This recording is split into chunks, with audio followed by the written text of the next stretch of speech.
So we are trucking along real nicely now. We've got a serious groove happening. So we've got still some new gaskets, or new rubber seals and stuff, so I should probably push that in properly. With a little bit of rubber grease in there as well, make sure it doesn't pinch and get cut open before we even get to use it.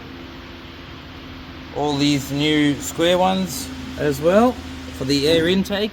New grease on the bolts as well. All of our glow plugs. Oh hey, well, look, we actually got the right ones this time. That's exciting. So a bit of grease on the threads there as well.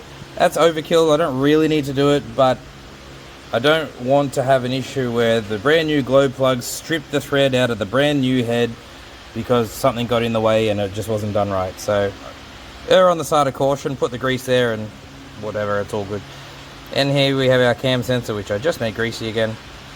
That's a rubber O-ring. Again, don't want to have it pinched and leak or cause any harmonic problems. So all good. So now we can put all of this back in and yep, just keep getting this assembly done.